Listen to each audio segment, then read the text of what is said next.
Hello guys and welcome back to सरपे stories, जहाँ पे मैं नॉर्मली तो आप लोगों की भेजी हुई स्टोरी सुनाता हूँ, लेकिन आज की वीडियो बहुत ही ज़्यादा स्पेशल है। And normally I don't do this thing, लेकिन मैं ये वीडियो डेडिकेट करना चाहता हूँ to my late grandparents. मेरे नाना नानी ने ही मुझे बचपन में सबसे पहली बार भगवान की कहानियाँ सुनाई थी एंड वहाँ से ही मेरा ये पूरा इंटरेस्ट जागा था। So yes, this video is dedicated to them. लेकिन सिर्फ इसी बात के लिए नहीं, आज की वीडियो सच में बहुत ही ज़्यादा इंटरेस्टिंग है, क्योंकि जिन लोगों की आज हम बात करने जा रहे हैं वो हमारे बीच ही हैं। And these are the 7 immortals of Hindu mythology. Immortality Hinduism में एक बहुत ही ज़्यादा गहरा कॉन्सेप्ट है, जो कि सिर्फ एक फिजिकल स्टेट नहीं है, एक स्पिरिचुअल आइडिया भी है ये चीज़। और ये कहीं ना कहीं जिंदगी और एग्जिस्टेंस के एसेंस से जुड़ा हुआ है। हिंदू फिलॉसफीज, खास करके वेदा, उपनिषद और एपिक्स जैसे महाभारत और रामायण इस कॉन्सेप्ट को एक्सप्लोर भी करते हैं, जिसमें इमॉर्टैलिटी को एक गोल और एक चैलेंज दोनों रूपों में देखा जाता है। इस वीडियो में अगेन हम लोग हिंदू माइथोलॉजी की बात करने वाले हैं। एंड मुझे पता है कि बहुत सारे लोग हिंदू माइथोलॉजी के आई डोंट नो पहले से यूज करते थे कि नहीं करते थे, लेकिन अभी थोड़ा सा लिंगो चेंज हो गया है। So just to make this video more accessible to new people और लाइक द यंगर पीपल, मैंने इस वीडियो में हिंदी में पूरा नहीं बोला है, थोड़ा थोड़ा इंग्लिश में भी बोला है। और मैं वो वाली लिंगो यूज कर रहा हूँ जो मेरे नानी नाना ने मुझे सुनाई थी। सो जैसे हो गया है महाभारता बोलते हैं लोग अब, तो मैं महाभारता नहीं बोलूंगा, मैं महाभारत ही बोलूंगा, क्योंकि वही मुझे बचपन से सुनाया गया था। वैसे ही रामायण बोलते हैं लोग अब, लेकिन मैं रामायण बोलूंगा क्योंकि मेरे नाना नानी ने मुझे वैसे ही बताया था। सो इस चीज पे ट्रिगर मत होना प्लीज, बहुत मेहनत करिए इस वीडियो पे। And let's start.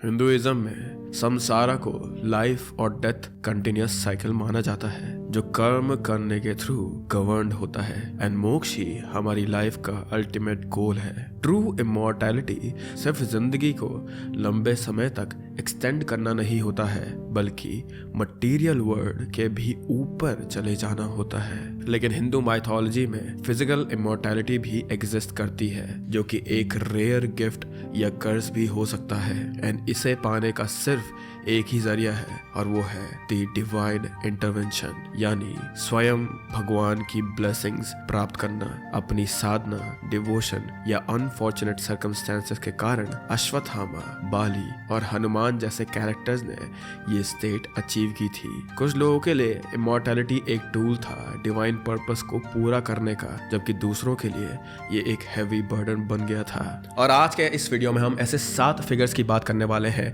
जिन्हें इमॉर्टैलिटी की या तो ब्लेसिंग मिली थी या फिर कर्स मिला था। We will learn about their life and how did they actually gain this immortality, और अब वो इस दुनिया में क्या कर रहे हैं या फिर क्या कर सकते हैं, हम लोग इसका भी एक गेस करेंगे। So let's learn about the immortals of Hindu mythology, जिनको चिरंजीवी भी बोला जाता है। आई नो दिस थिंग कि सबसे पहले जब मैंने चिरंजीवी बोला होगा तो सबसे पहला नाम जो तुम्हारे दिमाग में आया होगा वो होगा अश्वत्थामा, बिकॉज ऑफ मूवीज।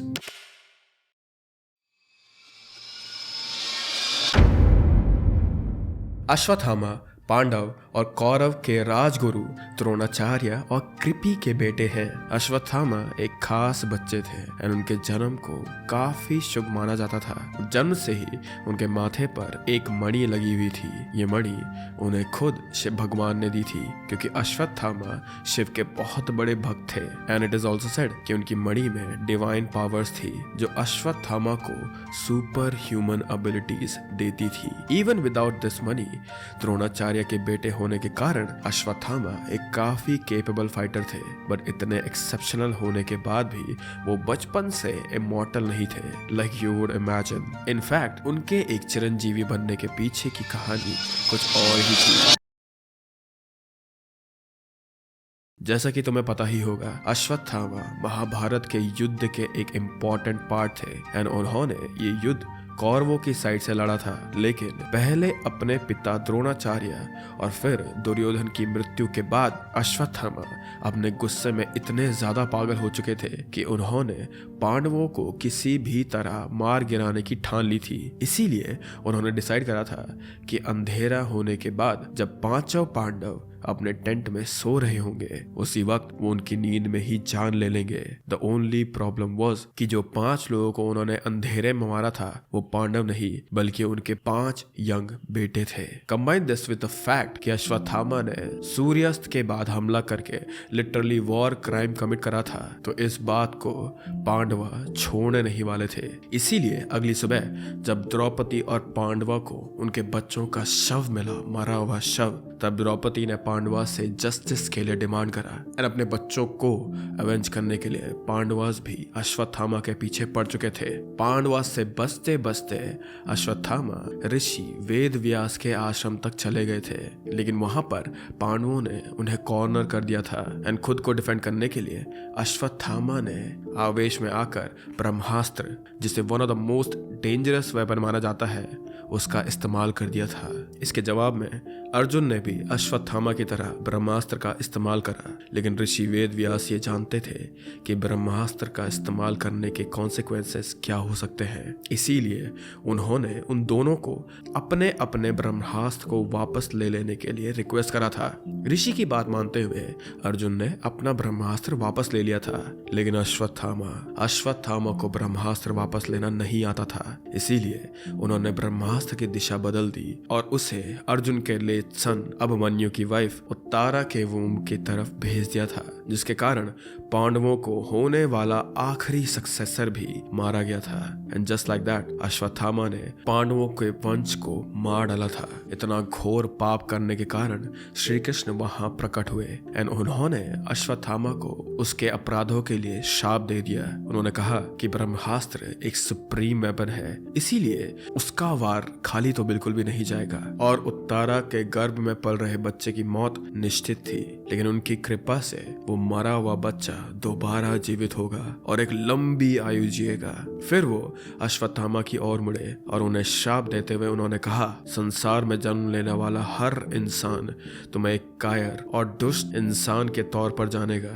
एक महावीर होकर छोटे बच्चों को मारने वाले दुष्ट, तू अपने दुष्कर्मों की सजा भोगेगा। आने वाले 3000 सालों तक तू इसी पृथ्वी पर बिना किसी लक्ष्य के घूमेगा। न तुम्हारा कोई साथी बनेगा और न ही तुम किसी से वार्तालाप कर पाओगे। तुम सदैव अकेले रहोगे और कभी भी किसी मनुष्य से तुम्हारा सामना नहीं होगा। तुम जंगलों और भीड़ों में रहा करोगे। हे दोस्त, तू हर तरह की बीमारी से ग्रस्त रहेगा और तेरे शरीर से रक्त और मावड़ की दुर्गंध आएगी। इतना सब कुछ सुनने के बाद अश्वत्थामा ने श्री कृष्ण से भीख मांगी कि वो अपने शब्द वापस ले ले, लेकिन अश्वत्थामा के पापों के बाद श्री कृष्ण उनकी कुछ भी नहीं सुनने वाले थे। इसी तरह से अश्वत्थामा ने अपने पापों के कारण कलयुग के खत्म होने तक एक मिजरेबल लाइफ जीने के लिए डेस्टिन्ड हो चुके हैं। But Ashwatthama is not the only one from Mahabharat जिन्हें इमॉर्टैलिटी से कर्स या ब्लेस करा गया था।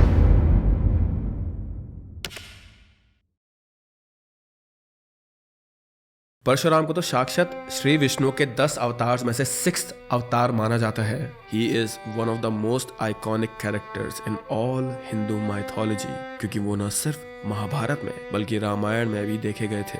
Now some of you might say कि he had a pretty minor appearance in Ramayan, but Vishnu के 4थे अवतार परशुराम और उनके 7वें अवतार राम को फेस टू फेस होना is pretty epic in my opinion. Parshuram की माँ रेणुका एक प्रिंसेस हुआ करती थी, लेकिन उनके पिता सप्तऋषि जमदग्नि थे, जिन्हें one of the 7 sages of Hindu mythology माना जाता है। परशुराम के जन्म का पर्पस सिर्फ एक था और वो था हमारी दुनिया से ईविल या फिर अंधकार को मिटाना। लाइक अश्वत्थामा, परशुराम भी एक बहुत बड़े शिव भक्त थे एंड उनकी भक्ति इतनी ज्यादा इंटेंस और सच्ची थी कि स्वयं शिव भगवान भी उन्हें एक्नॉलेज करा करते थे।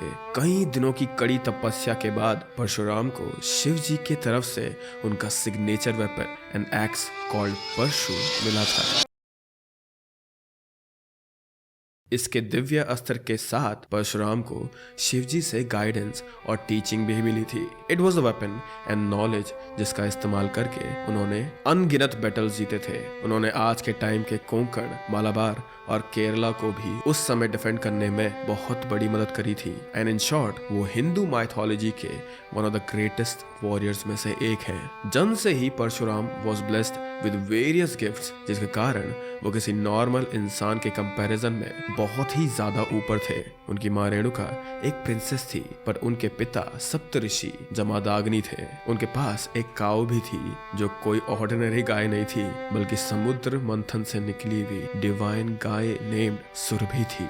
इस गाय के रहने से परशुराम की फैमिली को कभी भी किसी भी चीज की कमी नहीं होती थी। पर प्रॉब्लम तब आई जब उनके राजा कार्तवीर्य को इस गाय के बारे में पता चल गया था। लालच में आकर उस राजा ने कई बार सप्तऋषि से उस गाय को लेना चाहा था, लेकिन ऑब्वियसली सप्तऋषि उस राजा की मांग पूरी नहीं करने वाले थे। इस बात से क्रोधित होकर एक दिन वो राजा सप्तऋषि के घर उस वक्त पहुंचे जब परशुराम घर पर नहीं थे, और उसने जोर जबरदस्ती करके सप्तऋषि से इस गाय को छीन लिया था। और जब सप्तऋषि ने प्रोटेस्ट करने की कोशिश करी इस चीज के लिए, तो उस दुष्ट राजा ने अपने हाथों से परशुराम के पिता की जान ले ली थी।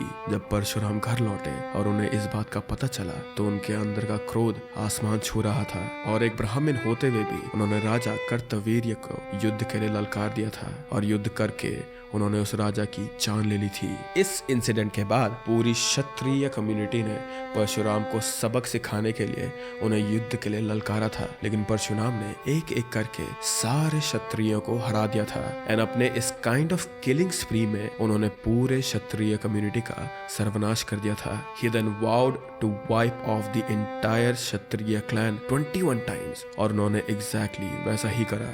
शिव जी की गाइडेंस और कृपा के कारण परशुराम इतने ज्यादा शक्तिशाली और स्किल्ड हो चुके थे कि भीष्म पितामह, द्रोण और कर्ण जैसे दिग्गज भी परशुराम के ही स्टूडेंट्स थे। लेकिन शिव जी से उन्हें सबसे बड़ी ब्लेसिंग जो मिली थी वो था उनका Rudramani. Rudramani is believed to be a part of lord Shiva, इसलिए जिस किसी के पास ये मणि हो उसका मौत कुछ भी नहीं बिगाड़ सकती। And the only way to end their life is lord Shiva himself. इसीलिए परशुराम एक चिरंजीवी बन गए, लेकिन उनके इमॉर्टल होने का एक बहुत ही स्पेसिफिक और जरूरी कारण भी है, क्योंकि वो इतने ज्यादा स्किल्ड और नॉलेजेबल थे। इट इज बिलीव्ड कि जब विष्णु के 10वें अवतार कल्कि का जन्म होगा, तब परशुराम ही कल्कि को ट्रेन करेंगे और उन्हें दिव्य अस्त्र प्राप्त करने में मदद करेंगे। टू बी ऑनेस्ट, परशुराम की life story is very interesting and it deserves a video of its own. उनके बारे में बताने के लिए बहुत कुछ है। So if you guys want to know more about Parshuram, then you can tell me in the comments। हाँ, मैं उस पर वीडियो बना दूंगा।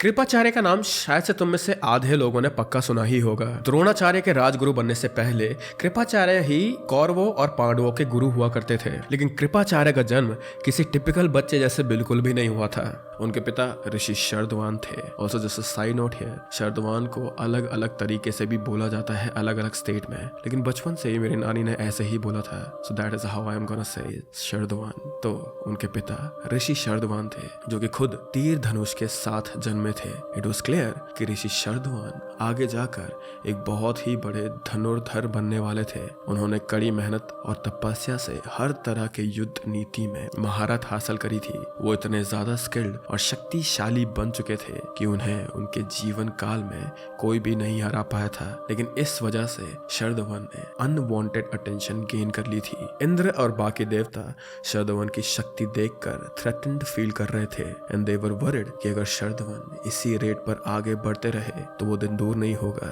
जब वो सारे देवताओं को भी हरा चुके होंगे। इस डर के कारण इंद्रदेव ने एक प्लान बनाया जिससे वो शरद्वान की तपस्या को भंग करने वाले थे। बीइंग अ ऋषि, शरद्वान ने अपना पूरा जीवन अस्त्र और शस्त्र की विद्या को समर्पित कर दिया था। इसी कारण से वो एक ब्रह्मचारी भी थे, as he had zero interest in having a wife और किड्स, एंड इंद्रदेव को ये चीज पता थी। इसीलिए स्वर्ग से एक बेहद सुंदर अप्सरा नेम्ड जनपति को शरद्वान के पास भेजा गया था। उनके पास जाकर उस अप्सरा ने उन्हें कई तरीकों से सेड्यूस करने की कोशिश करी थी, उनका मन मोहने की कोशिश करी थी, लेकिन शरद्वान डटे रहे and he tried his best to not give in to his Dzire.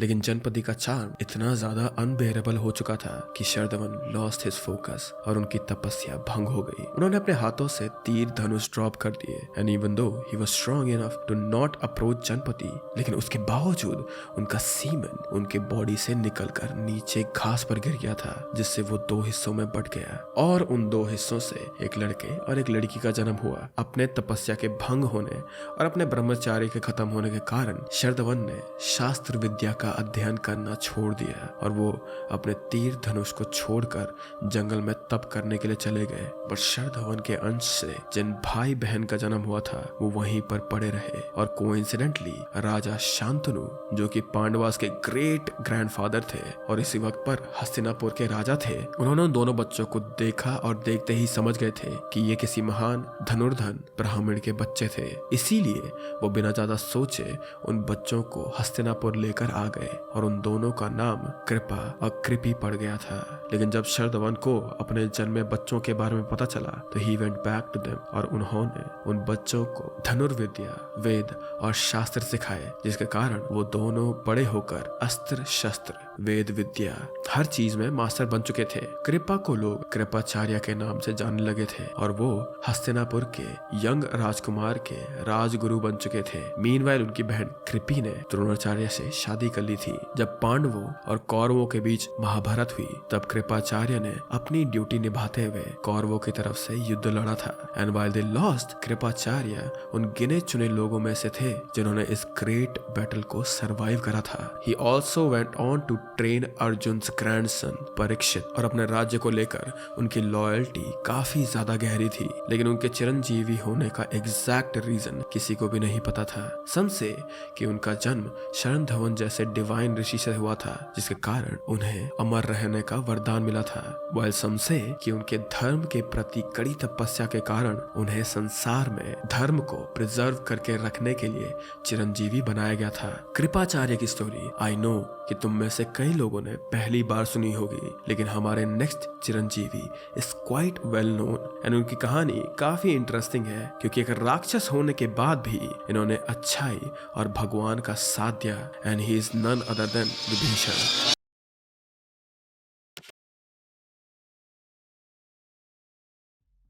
Now Vibhishan बहुत ही ज़्यादा इंटरेस्टिंग थे क्योंकि विभीषण खुद में एक राक्षस थे। So even though he was a राक्षस, उनकी फैमिली ट्री काफी ज्यादा इंटरेस्टिंग थी। विभीषण के फादर ऋषि विश्रव सप्त ऋषि पुलस्त्य के बेटे थे। सो बीइंग सप्त ऋषि पुलस्त्य सन ऋषि विश्रव के अंदर भी शुरू से ही एक ऋषि, एक ब्राह्मण के गुण थे। लोग उनका काफी आदर करते थे और उन्हें एक इंटेलेक्चुअल के रूप में देखा जाता था। पर उस समय राक्षसों के राजा सुमाली अपने वंश को दिन बर दिन कमजोर होता देख काफी चिंता में थे। वो ऑब्जर्व कर रहे थे कि कैसे राक्षसों का वंश धीरे धीरे नष्ट हो रहा था और देवता और ऋषि मुनि अपनी कड़ी तपस्या और डिवाइन पावर्स के कारण फल फूल रहे थे। इसीलिए उन्होंने डिसाइड करा कि अपने वंश को बचाने के लिए वो अपनी राक्षस बेटी कैकसी की शादी एक वाइज और डिवाइन ब्राह्मण से करा देंगे, जिसके बाद उनकी शादी से होने वाले बच्चे में राक्षस के गुण आ जाएंगे।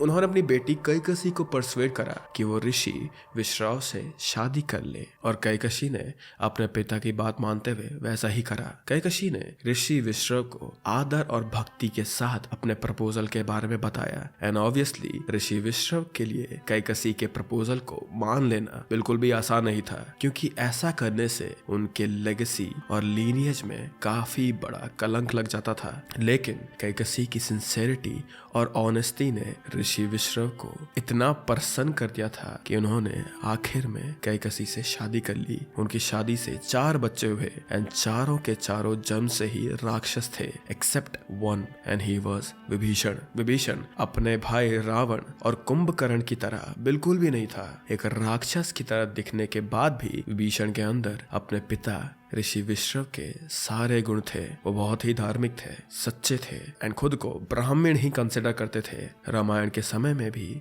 जब रावण ने सीता माता को किडनैप करा था तो उस समय भी विभीषण ने अपने राक्षस भाई को एडवाइस करा था कि वो ऐसा ना करे, पर रावण ने ऑब्वियसली अपने भाई की बात नहीं मानी थी एंड इंस्टेड उसने विभीषण को उसके अच्छे और धार्मिक नेचर के लिए कई बार क्रिटिसाइज भी करा था।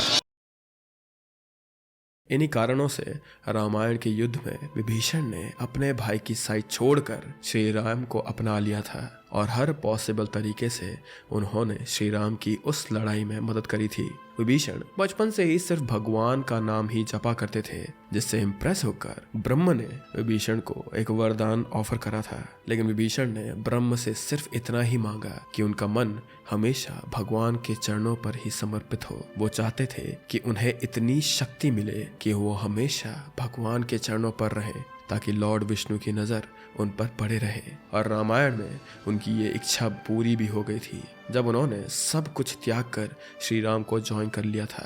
रावण को हराने के बाद श्री राम ने विभीषण को लंकापति घोषित कर दिया था और उन्हें एक लंबी उम्र से ब्लेस भी करा था, ताकि वो हमेशा अपने राज्य और प्रजा का ध्यान रख पाए। दिस इज हाउ वो एक चिरंजीवी बन पाए। एंड आज भी श्रीलंका के सिन्हाला कम्युनिटी के लोग विभीषण को one of the 4 heavenly Kings में से एक मानते हैं।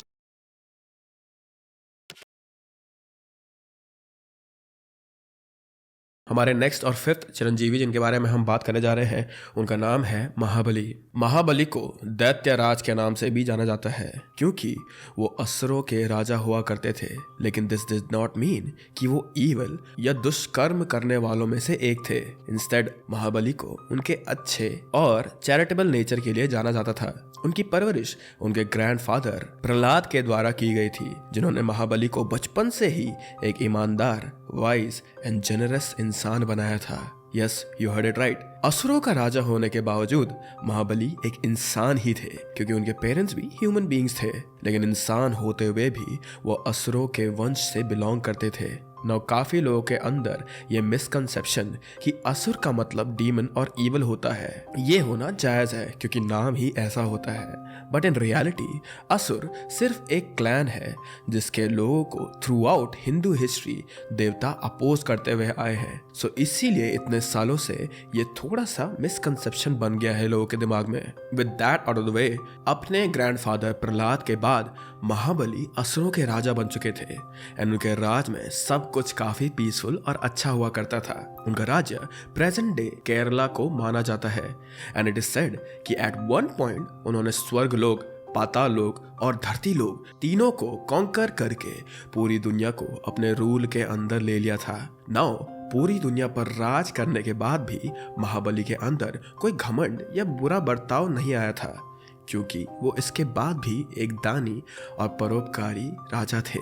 लेकिन देवताओं को ये बात बिल्कुल भी पसंद नहीं आ रही थी कि स्वर्ग लोक पर उनकी जगह महाबली राज कर रहे थे। इसीलिए उन्होंने श्री विष्णु को अप्रोच करा एंड उनसे रिक्वेस्ट करा कि वो स्वर्ग लोक का कंट्रोल महाबली से लेकर वापस देवताओं को सौंप दे।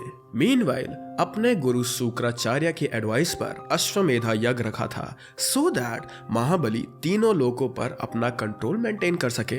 उन्हीं यज्ञों में से एक यज्ञ के दौरान महाबली अपनी प्रजा की इच्छाओं को पूरी कर रहे थे एंड उसी समय श्री विष्णु एक ब्राह्मण लड़के का फॉर्म लेकर वहां पहुंच गए। ये भेष विष्णु जी का 5th फॉर्म था, जिसे लोग वामना अवतार के नाम से भी जानते हैं। जब महाबली ने उस लड़के से पूछा कि उसकी कौन सी इच्छा वो पूरा करना चाहता था, तो उस लड़के ने महाबली से बस इतना कहा कि उससे राजा महाबली से इतनी ही लैंड चाहिए जितनी उसके 3 कदम कवर कर पाएंगे। ये सुनकर महाबली थोड़ा सा कंफ्यूज हो गए थे, लेकिन उन्होंने वमना की विश मान ली और उनके ऐसा करते ही वो ब्राह्मण लड़के का कद बढ़ने लगा and he grew up to an enormous size. सिर्फ 2 कदम में विष्णु के वमना अवतार ने तीनों लोगों को कवर कर दिया था और जब उनके पास अपना तीसरा कदम रखने के लिए कुछ भी नहीं बचा था, तब राजा महाबली ने विष्णु जी को एक्नॉलेज करते हुए उनके सामने नतमस्तक होकर बैठना सही समझा, क्योंकि अब सिर्फ उनकी बॉडी ही थी जो उनके पास बची हुई थी। फिर वमना ने तीसरा कदम महाबली के ऊपर रखा और उन्हें स्वर्ग की हाईएस्ट फॉर्म सुतला की ओर भेज दिया। लेकिन सिंस महाबली विष्णु के बहुत बड़े भक्त थे, तो वमना ने उनकी भक्ति को देखते हुए महाबली की एक आखिरी रिक्वेस्ट मान ली। महाबली ने वमना से रिक्वेस्ट करा था कि भगवान उन्हें हर साल बस एक बार अपनी प्रजा को विजिट करने की परमिशन दे, सो दैट वो इंश्योर कर सके कि महाबली की प्रजा हैप्पी एंड सेटिस्फाइड रहे हमेशा के लिए।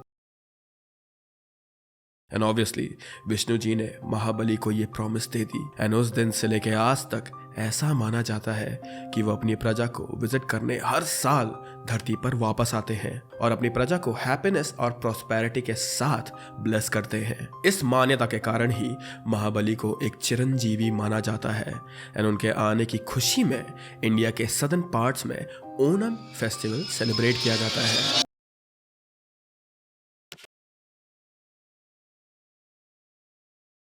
वेद व्यास महाभारत के one of the most important characters में से एक है, एज वो हस्तिनापुर के राजा पांडु, धृतराष्ट्र और महामंत्री विदुर के पिता माने जाते हैं और इसके साथ साथ उन्हें महाभारत और कई हिंदू वेदों के रिटन रिकॉर्ड्स बनाने का क्रेडिट भी दिया जाता है। लेकिन उनके चिरंजीवी होने के ऊपर ज्यादा क्वेश्चंस और डिबेट्स होते आए हैं आज तक। कुछ लोगों का मानना है कि वेद व्यास कोई एक पर्टिकुलर इंसान नहीं थे, बल्कि ये एक टाइटल था जो उन लोगों को दिया जाता था जिन्होंने हिंदू टेक्स्ट और एपिक्स को कंपाइल करा था या करने में मदद करी थी। अगर हम इस बात को माने तो Ved Vyas as a person Chiranjeevi नहीं, बल्कि वेद व्यास का टाइटल चिरंजीवी है। लेकिन एक कहानी ऐसी है जो महाभारत लिखने वाले महर्षि व्यास के बारे में स्पेसिफिकली बात करती है। वेद व्यास का रियल नाम कृष्णा था, जो कि उन्हें शिवजी ने दिया था। दरअसल व्यास के पिता पराशरा ने कड़ी तपस्या करके भगवान शिव से वरदान मांगा था कि उनका होने वाला पुत्र एक महान ऋषि बने जिसमें काफी ज्यादा स्पिरिचुअल एनर्जी हो। वो चाहते थे कि उनका पुत्र वेद को ऑर्गेनाइज करे और दुनिया में प्रॉस्पेरिटी और कंपैशन स्प्रेड करे। प्रशारा की ये इच्छा सुनकर शिवजी उनसे बोले कि उनका पुत्र सप्त ऋषियों में से एक होगा और हस्तिनापुर के कुरु साम्राज्य के वंश को कंटिन्यू करेगा। उन्होंने ये भी कहा कि कृष्ण व्यास एंशिएंट हिस्ट्री और वेदा को लिखेंगे और ऑर्गेनाइज करेंगे, एज प्रशारा स्वयं विष्णु पुराणों के लेखक थे। बट मोस्ट इम्पॉर्टेंटली शिवजी ने कहा कि उनका पुत्र हर रोग और नुकसान से मुक्त रहेगा हमेशा हमेशा के लिए। In other words, for in the next 4.32 billion years, which is one Mahavtar, after taking birth, Krishna is effectively immortal. ये माना जाता है कि आज भी वेद व्यास यानी कृष्ण एक हर्मिट की तरह हमारी दुनिया में जी रहे हैं एंड हम सब गुरु पूर्णिमा, वेद व्यास के जन्मदिन और वेद व्यास के 4 हिस्सों में स्प्लिट होने वाले दिन को सेलिब्रेट करने के लिए ही मनाते हैं।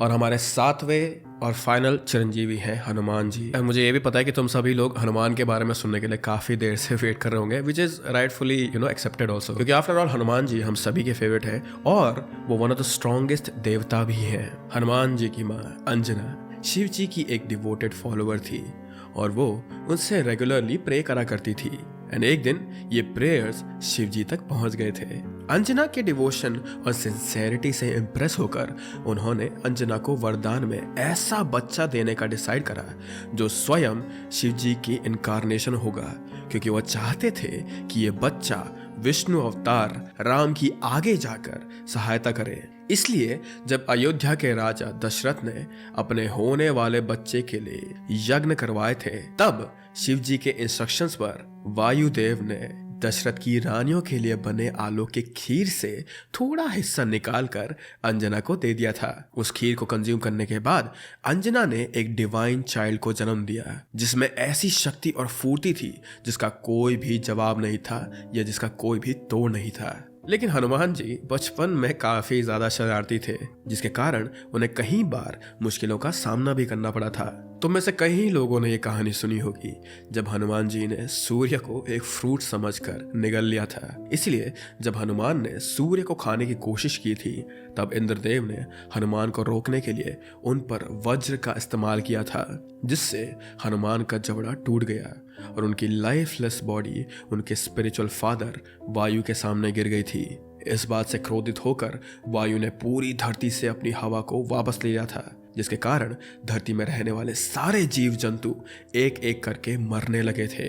पृथ्वी का सर्वनाश देखते हुए सारे भगवान और देवता चिंतित हो गए थे और वायुदेव को मनाने के लिए उन्होंने हनुमान को मल्टीपल ब्लेसिंग्स दी थी। ब्रह्मा जी ने हनुमान को अपने दुश्मनों में डर पैदा करने और अपने दोस्तों में डर मिटाने की क्षमता दी थी। शिव जी ने उन्हें बुद्धिमान बनाया था और उन्हें एक लंबी उम्र का वरदान दिया था। एंड बाकी देवताओं ने भी हनुमान को एक एक करके अपनी अपनी ब्लेसिंग्स दी थी, जिसके बाद हनुमान पूरे संसार में one of the strongest beings बन चुके थे। जब श्री राम अपनी जिंदगी बिताने के बाद स्वर्ग लोक को सिधारने वाले थे, तब उन्होंने हनुमान जी से पूछा कि क्या वो उनके साथ स्वर्ग लोक चलेंगे या नहीं। लेकिन श्री राम के परम भक्त होते हुए भी हनुमान जी ने उनसे कहा कि वो इस संसार में तब तक रहना चाहेंगे जब तक यहाँ लोग राम नाम का जप करेंगे। एंड हेंस हनुमान एक चिरंजीवी बन गए और ये माना जाता है कि वो आज भी हमारे बीच ही है। According to Hindu text, immortality को पाने के लिए एक व्यक्ति को 8 सिद्धियां प्राप्त करनी होती है एंड ओनली देन उन्हें इमॉर्टैलिटी का वरदान या फिर कर्स मिल सकता है। सिद्धि उन स्पिरिचुअल पावर्स को कहा जाता है जो सिर्फ और सिर्फ कड़ी साधना, मेडिटेशन और योग करने से आती है, अपने आप को स्पिरिचुअली एलिवेट करके ही पाई जा सकती है। एंड इन सारे चिरंजीवियों के अंदर ये 8 की 8 सिद्धियां थी। इट इज बिलीव्ड कि ये सारे चिरंजीवी कल युग के एंड तक जीवित रहेंगे, जिसके बाद हमारी दुनिया का सर्वनाश हो जाएगा और एक नई शुरुआत होगी। इन 7 चिरंजीवियों के अलावा भी हिंदू माइथोलॉजी में और इमॉर्टल्स हैं, लाइक जम्भवन फ्रॉम रामायण एंड मरकंड्य। लेकिन उन लोगों को इन 7 चिरंजीवियों के साथ अक्सर नहीं जोड़ा जाता है क्योंकि they did not have a specific role और reason to be immortal like these 7। Ashwatthama अपने पापों का प्रायश्चित करने के लिए चिरंजीवी बने थे। परशुराम कल की अवतार की सहायता करने के लिए चिरंजीवी बने थे। कृपाचार्य धर्म को प्रिजर्व करने के लिए चिरंजीवी बने थे। विभीषण अपने नोबल कैरेक्टर के कारण अपने राज्य के लोगों का ध्यान रखने के लिए चिरंजीवी बने थे। महाबली अपने प्रजा को खुशहाल रखने के लिए चिरंजीवी बने थे। व्यास हिंदू हिस्ट्री एंड नॉलेज को प्रिजर्व करने के लिए चिरंजीवी बने थे। एंड लास्टली हनुमान जी श्री राम के नाम को प्रोपगेट करने के लिए चिरंजीवी बने थे। आई होप तुम सबको इस वीडियो से काफी कुछ सीखने को मिला होगा and I will also hope कि तुम लोग मुझे आगे भी ऐसी वीडियोस और ऐसी एक्सप्लेनेशन वीडियोस बनाने के लिए प्रोत्साहित करते रहोगे। सो आई होप कि तुम लोगों को इस वीडियो से सीखने के लिए बहुत कुछ मिला होगा एंड आई होप कि तुम लोग मुझे फ्यूचर में भी ऐसी वीडियोस बना दोगे, because seriously I love these kind of videos। Hindu mythology को समझना, भले ही तुम भगवान में विश्वास करते हो ना करते हो, that is totally up to you guys, पर हिंदू माइथोलॉजी को समझना, हमारी हिस्ट्री के बारे में जानना, हमारी कहानियों के बारे में जानना is such a beautiful history that we have, पर कोई भी इस चीज़ को समझाता नहीं है। सो आई होप कि अगर कोई नहीं तुम्हारी लाइफ में, तो तुम लोग मुझे ये वाला वॉइड फिल करने दोगे and I will make 100% sure कि मैं तुम लोग को कभी भी लेट डाउन ना करूँ। बट विद दैट ये वाली वीडियो अभी यहीं पे समाप्त होती है एंड अगर तुम लोग को ये पसंद आया तो लाइक शेयर कमेंट यूट्यूब जैस कर दो मेरे लिए। But with that I hope that you guys are happy and healthy एंड मैं तुम लोगों से मिलता हूँ अब अगले हफ्ते। Bye bye.